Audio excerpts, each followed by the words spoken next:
the Johnson Wax Program with Fibber McGee and Molly.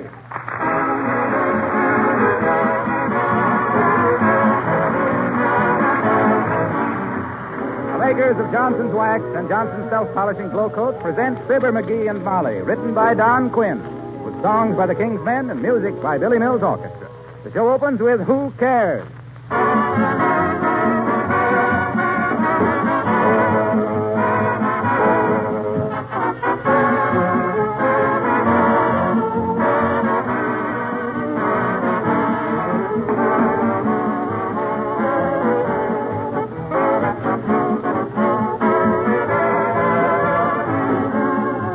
Last night, I read an interesting advertisement by a tire company telling car owners how to take better care of their tires to make them last.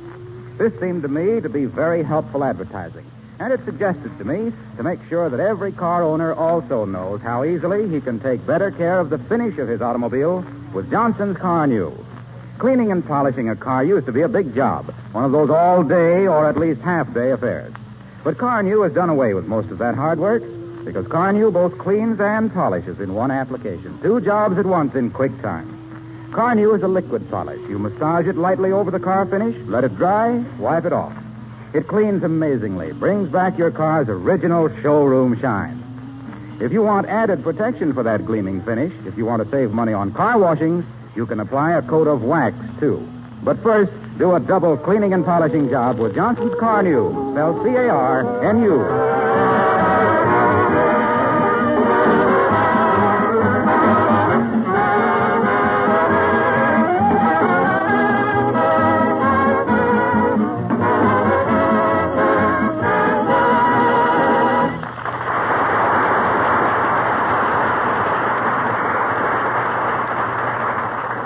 Take Me Out to the Ballgame used to be a very popular song, particularly with Mrs. McGee of 79 Wistful Vista, who at this very moment is singing the old refrain to her husband as we meet Fibber McGee and Molly.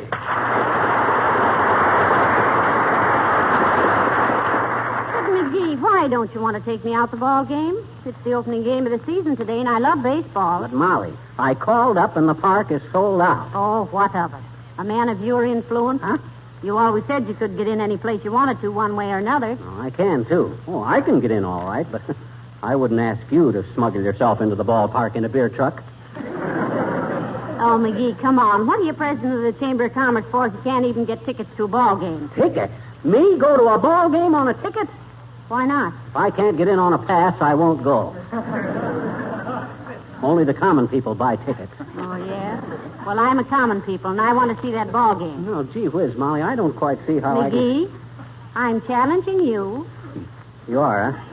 Yes, I am. Okay, you're as good as in. Where do you want to sit? Well, it doesn't matter. I stand up all the time anyway. I can holler better that way.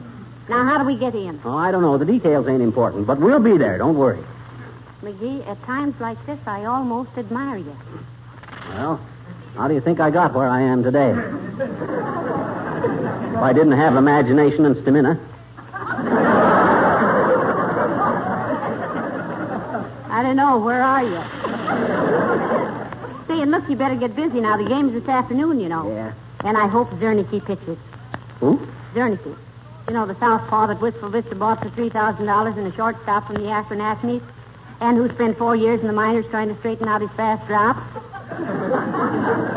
You know Zernicke. I'm afraid I haven't followed the game as close as you, Molly. This Zernicke is pretty good, eh? Good. Why, he's a sidewinding sensation. Huh? He's got a curve that would fool a slow-motion camera, and he steals bases like the Invisible Man. He's 29 years old, and he has a batting average of .367. Born in Zanesville, Ohio, and has a small mole on his left shoulder. What was his grandmother's maiden name? Princess Purple Prairie Dog. She was an Indian girl.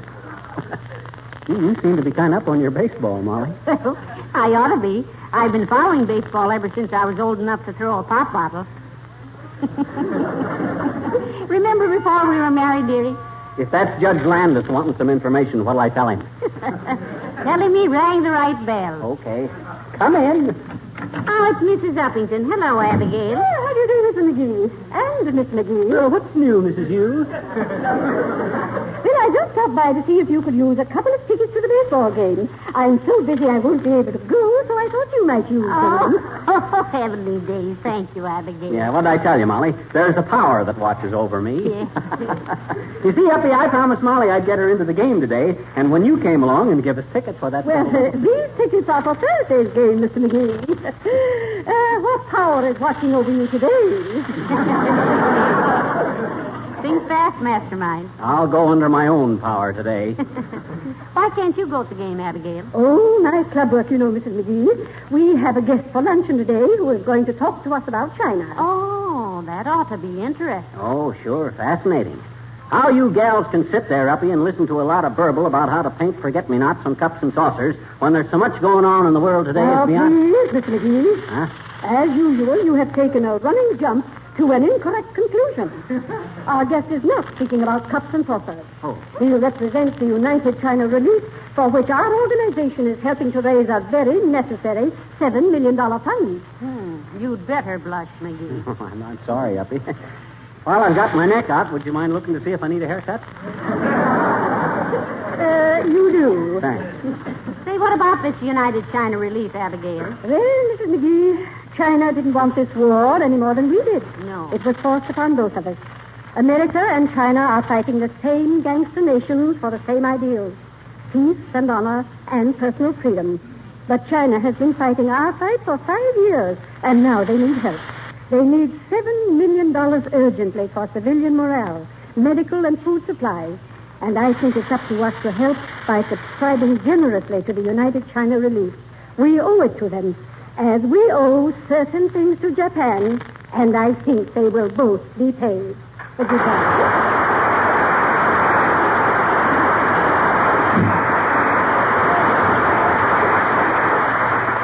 Well, now, don't you feel just a little sheepish, dearie? I sure do. If I felt any more sheepish, I'd rent myself out to jump over fences for people with insomnia. Yeah. I didn't know she was doing such good work. Indeed she is. She's doing a lot. You know, she gives 5 days a week to the Red Cross, 1 day to canteen work, and she's bought $40,000 worth of United States War Savings Bonds. I think I felt proud when I turned in that old toothpaste tube last night. Well, it just goes to show one never can tell from where one sits how wrinkled one's pants are going to look when one stands up.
You sit on the Davenport, and I'll sit in the big chair here. I like to sit here because the ashtrays... No, I don't mean where we're going to sit here. I mean out of the ballgame. Huh? Oh, yes, the ballgame. Well, there's no rush. We still got 2 hours, and we can get there in 20 minutes. Yeah, but it may take us an hour to find a hole in the fence.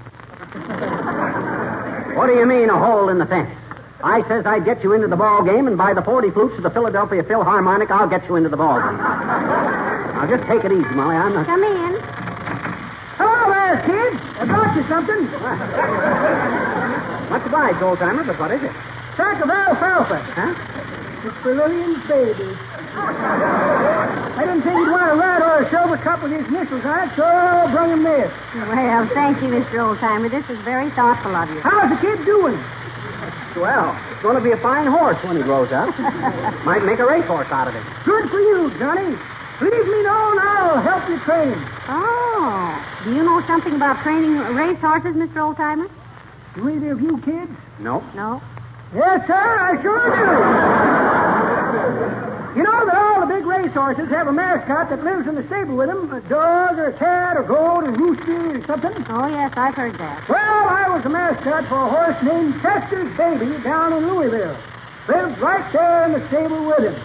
How'd you ever get a job like that? No, I was just a stable boy at first, Johnny. Yeah? Then the owner seen he needed a mascot, so we told the trainer, grab that old goat over there and put him in the store. The trainer was nearsighted and grabbed me. Natural mistake. I wore the beard then. Quite a career, Mr. Oldtimer. Roommate for a racehorse, huh? We were more than roommates, daughter. We were sidekicks. He'd kick me in the back, and I'd kick him in the side. Learned to eat hay, old-timer? Nope. Two ticklish eat it in a bunch, and one straw at a time don't give enough nourishment. I'm like you, Johnny. I stick to the old corn. Well, call me if you need a good trainer.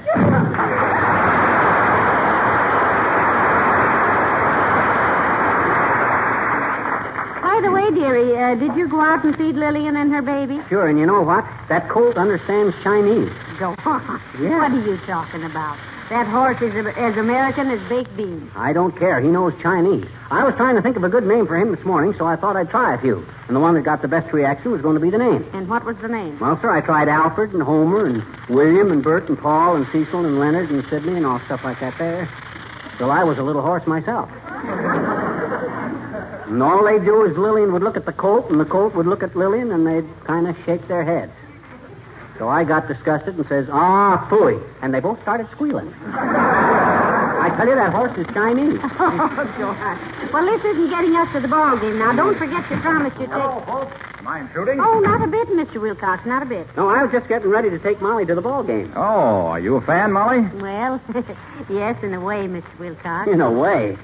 Say, I'll bet she could tell you who the leading pitcher was in 1905. What league? American. Rube Waddell, Athletics, 127, lost 10. See? Why, that's wonderful, Molly. You know, I used to play a little baseball myself. Did you really, Mr. Wilcox? What did you bat? Right-handed. She means your batting average, Wilcox. See, even I know that. Oh, well, I never figured it out. I pitched for the salesman's team of the Johnson Company back in Racine, Wisconsin. Mm-hmm. Been a big help to me ever since, too. How, Mr. Wilcox? Oh, Molly. You shouldn't have asked that. Why not? Why, that's the same as giving Lillian a handful of hay to keep for you overnight. But it's too late now. Why, Mr. Wilcox, did your baseball experience help you later on? Well, I'm still on the home team, you know. Still in there pitching. Oh, my... Telling housewives they'll never get to first base with old-fashioned methods of rubbing and scrubbing linoleum. See what I meant, Molly? Yes. Why, a short stop at your dealer's for a can of Johnson's self-polishing glow coat will result in a home run with efficiency and economy. You can just see Pop fly home to get a look at that gorgeous kitchen floor. Gleaming like a diamond. With no rubbing and no buffing, you'll get your innings with more outings. Because Glow Coat saves you so much time and energy. Pitch your old mop pail out the window, girls, and get some Johnson's Glow Coat right off the bat.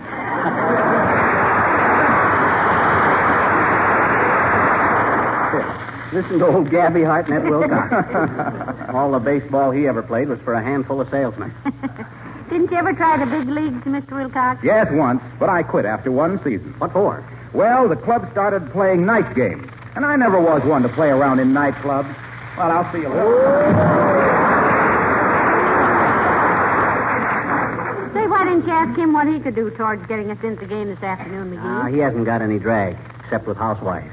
If I wanted a piece of sponge cake or something, I'd go to him. But for ball games and stuff, we got to contact the sporting element. Now, let me see. I think a better way for us... Uh-oh. Come in. Oh, hello, Mayor Latrivia. Hi, Latriv. I'm glad you arrived. Good day, Mr. McGee. Oh, why are you glad, McGee? I wanted to talk to you about the ball game. You see, That's odd. I'm on my way out there very shortly, and as it's getting so much warmer, I wondered if you'd mind if I left my top coat here. I don't like to leave it in my car. Oh, of course, Mr. Mayor. Are you a baseball fan? Oh, not much, I'm afraid. The last game I saw in Chicago in about 1919. I remember that because it was my birthday, June 17th. June 17th, 1919. Then you saw Frankie Frisch. I did? Of course you did. That was his first major league game. McGraw sent him in the ninth inning to bat for Hal Kay against Grover Cleveland Alexander. Paxford was playing center field for Chicago. Good heavens, woman. How do you remember all that? Why, everybody knows that. ain't she wonderful, the trivia? Who won the World Series in 1912, Molly? Boston. Boston 4 games, New York 3 games, 1 tie game. Amazing. It's no such a thing, really. I just take an interest in the game and all. Didn't you ever play baseball in college, Latriv? No, I was a more inclined toward mental work, McGee. You see, I specialized in lists. In what? Lists. You were? All the time? Were what? Lit. Of course not. Lit is merely the abbreviation for literature. Just the same, I should think you'd have to have a clear head for that kind of work. I did. Well, how could you? Lit all the time. I was not lit all the time. I was a very abstemious young man. Well, I should think you would be with all those professors around. I'd be kind of abstemious. Catch on? Catch on to what? You know, you being lit. I tell you that lit stands for literature. Yes, but the literary guys stand for you being lit. Can't you get it through your head, McGees? 1, 2, 3, 4, 5, 6, 7, 8, 9, 10. What was that for? I promised myself. Next time we got into one of these things, I told myself I would not give way to anger. Besides, I have a mission to perform this afternoon. I wish to present as cheerful a face as public to the public. I wish to present... What's the mission, Mr. Mayor? As mayor, I have to throw out the first ball. I thought you never played baseball. That's correct. I never did. Do you know how to throw, Mr. Latrivia? Oh, I fancy I shall make out all right, Mrs. McGee. One just raises one's arm like this, and... No. Look, the trivia. Stand sideways, like this. Then wind up a little. Hey, wait a minute. McGee, where are you going? I'm going to find my baseball and catcher's mitt. Then I'm going to take Latrivia out in the backyard and show him how to toss the baseball. I ain't going to have our mayor disgrace himself out there at the ballpark. Oh, really, McGee? Well, this is very decent of you, I'm sure. Not at all, not at all. We owe it to Wistful Vista. Did you find your ball, dearie? No, but I think I know right where it is. Where? Right here in the hall closet.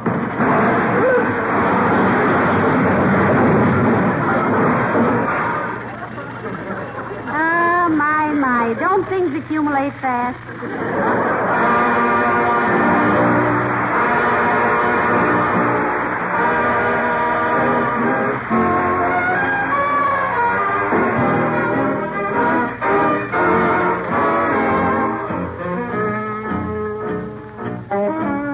The King's Men and Blues in the Night. My mammy done told me when I was in knee pants, my mammy done told me, a woman will sweet talk and give you the big eye. But when that sweet talk is done,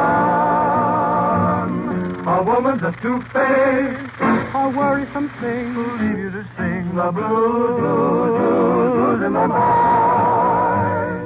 Now the rain is falling, hear the train a-calling, hooey, hooey, hooey. Hear the lonesome whistle, blowing across the trestle, hooey, hooey, hooey. A hooey's a hooey. Oh, clickety-clack is echoing back the blues in the night. The evening breeze will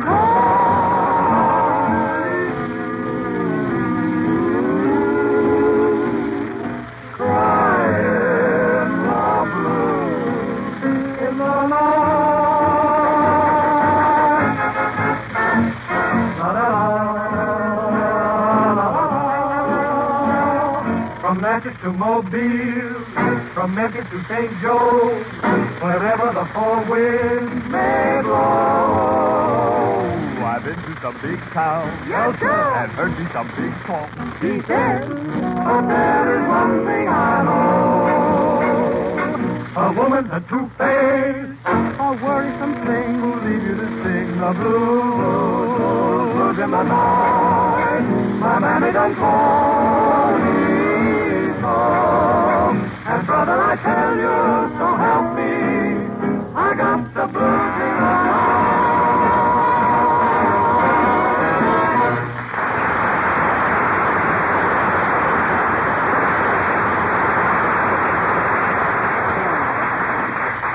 Okay, Latrivia, you're catching on pretty good. Now throw me a fast one. All right, McGee. Here it comes. That's better, much better. How's he doing, Molly? I don't know why you're keeping him at it, dearie. He does all right, and the poor man's so tired he can hardly stand up. Ah, it's good for him. How you feeling, Latrivia? Pretty tired, McGee. Haven't you got another catcher's mitt? That ball's pretty hard. My hand's getting blistered. I can hardly close it. Gee, I'm sorry, Latrivia. This is the only mitt I got. Anyway, a politician who can't close his hand might be a very good thing. All right, let's try it again. Here she comes. McGee, now you can throw better than that. You didn't come anywhere near him. He's had to shag every one of those throws. I know. I'm limbering him up. Yeah. Oh, look, McGee. There's Uncle Dennis upstairs in the window. He's been watching you and the mayor. Yeah, look at him, licking his chops. Well, what's that for? Those last three Latrivia tossed were highball. Okay, Latrivia, let me have another one now. And remember what I've been telling you. Wind up. Like this? Yeah, only don't raise your hand like you were going to slap somebody's sassy face. Swing your arm out more to the side. Oh, very well, McGee. I'll try it again. I'm getting very tired. Oh, come on now, Mr. Mayor. Right over the plate. What place? Never mind. Just throw it, Latrivia. And remember the instructions. Wind up, throw your left leg up for balance, bring your arm way back, and then kind of push the ball at me. Ready? Ready. Ah, that's much better, Latrivia. Much better. You can put your left leg down again now. Throw the ball back to me, McGee, and I'll try it again. Here it comes. Say, he catches pretty good, McGee, considering he does it with his eyes shut. Well, I ain't through with him yet. Okay, Latrivia. Ready? I'd like to rest a minute, McGee. No. Keep swinging that arm. You don't want to get cooled off. Come on now, try it again. Well, you ready, McGee? Shoot the spear to me, dear. Now, that was very good. It was, really? Yes, it was, Latrivia. I only had to run 7 or 8 feet for that one. At least you'll be able to keep the ball in the ballpark. Now, let's try it another 15 or 20 minutes, and then I think Look, McGee. Huh? Here comes Mr. Wimple. Maybe you better rest a few minutes, Mr. Mayor. Oh, thank you. Good heavens, I hadn't realized that baseball was such a strenuous game. I'm just about... Oh, hello, Mr. Whipple. Hello, folks. Good afternoon, Mr. Wimple. Want to play a little ball with us for a while, Wimp? Oh, no, thank you. I really had all the baseball I wanted yesterday.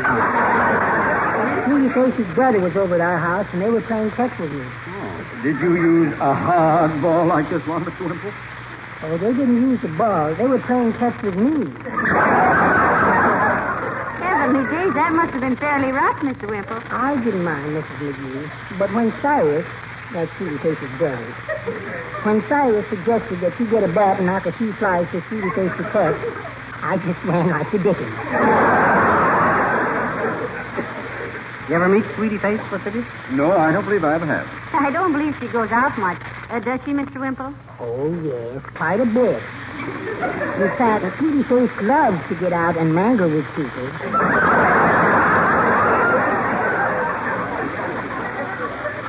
You mean mingle. Oh, I do I? This wife of yours must be quite a character, Mr. Wimple. She really is, Mr. Mayor. Oh, now, let's not all talk about her like that. She isn't so bad. She really feels terrible after she treats me badly. She does? Oh, yes, indeed.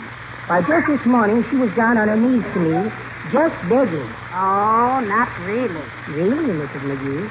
Down on her knees with a flat iron, just begging me to come out from under the house.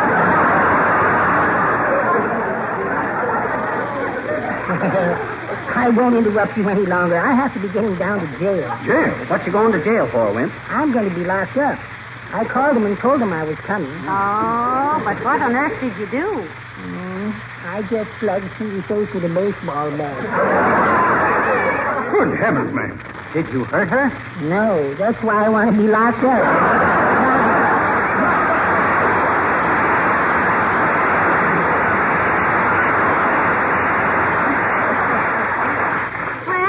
Shall we go on with the lessons, Mr. Latrivia? I'd rather not, if you don't mind, though I really do appreciate this, McGee. It was very sporting of you. Oh, not at all, Mr. Mayor. Here, now. Here's your coat. Oh, thank you. What? What's the matter, Latrivia? My right arm. I can't raise it up. Oh, it's just a little stiff, Mr. Mayor. Try again. Here, I'll hold the sleeve of your coat for you. Now. Oh, no, it's no use, Miss McGee. I can't lift that arm an inch. McGee? Huh? I can't go. I'm too lame. I'm sore all over. My arm, my leg. I've got to get to a doctor. Will you do something for me? What is it, Mr. Mayor? Why, just name it, Latrivia. I'll do anything on account of I feel kind of responsible for this. I hate to ask you to do this. Will you represent me at the game today and throw out the first ball? Oh, now, gee whiz. Just because I'm president of the Chamber of Commerce, well, all right. I'll do it. You got a pass to the ballpark or something? Yes, it's right here in my... You get it. I already got it, Latrivia, and it's for a whole box, I see, so I'll take Molly. Yes. Take anybody. Yeah. Now, help me out to my car, will you? I don't believe I can walk alone. I'm sorry, Latrivia. I ain't got time now. Just got time to get out to the ballpark. Now, come on, Molly. Let's hurry. But McGee, poor Mayor Latrivia. No, go on, Mrs. McGee. I'll be all right. Yeah, come on, Molly. But Take it. McGee. You wanted to get out to the ball game, didn't you? I told you I'd get you in, didn't I? Well, come on. Go on, Latrivia. Take it easy. No.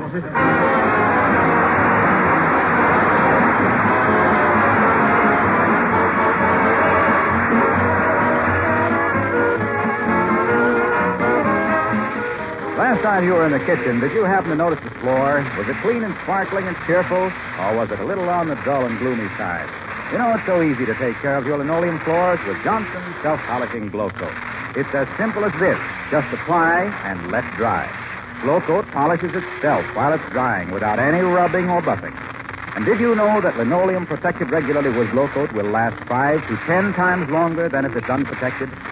With all of us looking for opportunities to save and ways to take better care of our things, it's good judgment to protect all linoleum surfaces with Johnson's self-polishing Glow Coat. Be sure to get the original and genuine Glow Coat.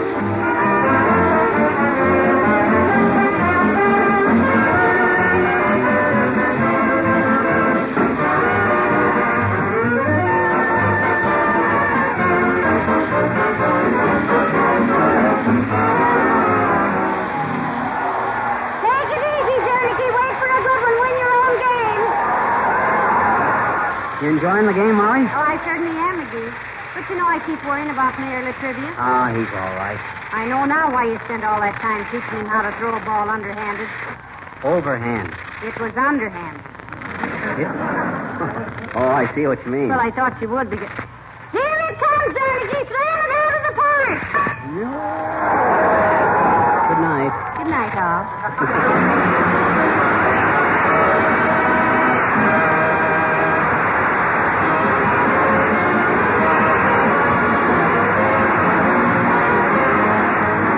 This is Harlow Wilcox, speaking for the makers of Johnson Wax Finishes for the home and industry, inviting you all to join us again next Tuesday night. Good night. This program came to you from Hollywood. This is the National Broadcasting Company.